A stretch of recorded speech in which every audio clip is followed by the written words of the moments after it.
Yo people, welcome back to another video. Now we all know the build up has been utter garbage for WrestleMania 41 this year, for the most part, with things only being relevant in the last week or so, despite the build up being around 7 to 8 weeks for some feuds such as Jey vs Gunther. It's like Triple H and the creatives just forgot how to build feuds and said start 2 to 3 weeks before Mania and everyone will glaze it because of recency bias. In my opinion, a lot of the feuds are lacking a unique selling point, which is the most important thing for these feuds, and for some of them they only just found out what it was, which is an embarrassment because those wasted weeks equals wasted development for the story and for the growth of the characters. Funnily enough, a lot of the feuds missing it are for the actual titles. It's like Triple H and the creatives thought, yeah, the titles are the unique selling point, it's whatever. Meanwhile, we have about 8 different titles up for grabs at WrestleMania. I'll give you an example of a poorly and probably the worst built match in the whole of Mania, which is Io Sky versus Rhea versus Bianca. And let's start out with the fact that the fans have been booing Bianca for no reason, and it's been for a couple of weeks now. As she said, she won at the Chamber, which earned her the right to be at WrestleMania competing for the title, yet she's getting booed.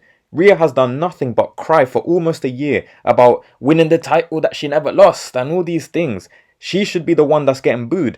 She's getting forced into these matches as if she's some sort of authority figure. Let's not forget, rematch clauses aren't a guarantee. We've seen this for the last year or so. Rematches are not guaranteed unless your name is Rhea Ripley. And it's become pretty boring how favoured she gets compared to other wrestlers. They've treated Io Sky like she's nothing, and they always do that shove her in the face thing, which is also boring, and I guarantee you that they do it again in the actual match. There's actually no unique selling point for this match. The winner wins the belt, and we're supposed to be excited about that. What's the actual story? Why should we care who wins? They failed to provide any of this character build and storyline substance. Another example is Tiffany versus Charlotte. It's just women fighting for the belt, but why should we care? Charlotte should be turning on the fans and using her injury as part of her character. She should be trying to do the athlete's comeback story, but as a heel.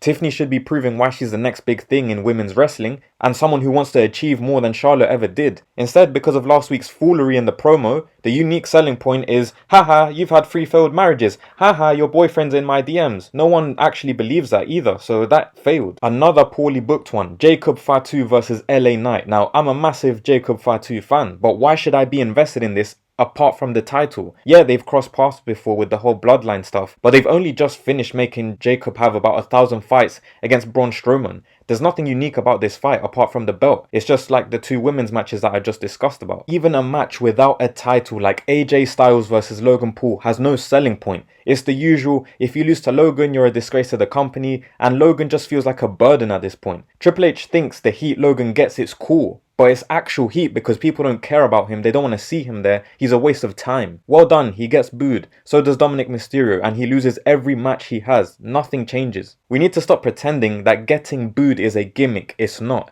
And AJ Styles, he had that standoff with Bron Breakker like a month ago for the Intercontinental Championship and nothing happened. He got relegated to facing Logan Paul. Even the Intercontinental Fatal 4-Way match, they gave us nothing, and in the last week or so, they've just thrown shit at the wall and is stuck by tying the Judgement Day's future to this as the unique selling point. It feels weird. It does make sense now, but it feels weird. It just felt like, oh, we've run out of ideas, our original plan didn't work, so let's just go with this. The payoff, I'm sure, will be good. We'll get some hyped moment. But the match is Bron Breakker, who's the champion, Penta, who hasn't beat anyone serious, Dominic, who never wins a match, and Finn, who has like 1 win in half a year. How do those last 2 names get a title chance with 1 win between them in about half a year? One feud that has been extremely overrated is unfortunately Cena versus Cody, which the unique selling point mostly revolved around John Cena finally turning heel. But in terms of the storytelling, it's been pretty poor. 2 weeks of crying at the fans for things that don't make sense, and he gets nerfed to protect Cody.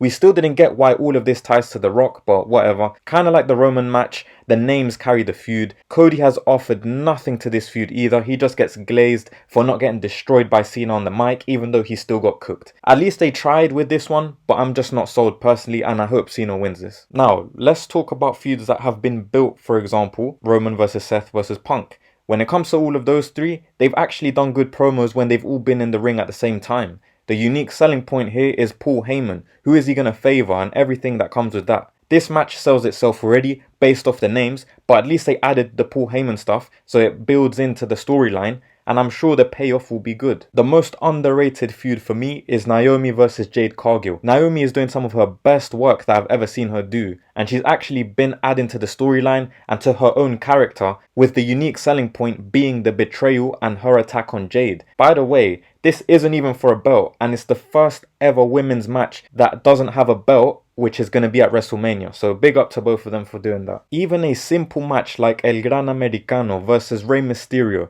has more of a unique selling point than the other garbage that I've listed. Literally a fake masked luchador trying to beat the best masked luchador ever to take the self-proclaimed title of best luchador. That is a lot more interesting. The unique selling point is the culture that is on the line for Rey Mysterio. He cannot be a letdown and let this fraud win. The only problem with this is we probably won't get the exploration that this deserves. It just feels like a last minute match. But it makes sense as to why we're getting the match. The fake luchador versus the GOAT of the masked industry. It makes sense. Lastly, Jey versus Gunther. This has had moments of potential and then it declines. Then it goes back up and then it declines. At the first 4 weeks, they didn't know what they were doing. But then they finally found a unique selling point. They left that underdog gimmick and now it involves Jimmy. He is the unique selling point. They made this feud personal on a storyline level, not personal in real life like Tiffy and Charlotte. I think this feud is overhated, but at least it's doing more than other feuds.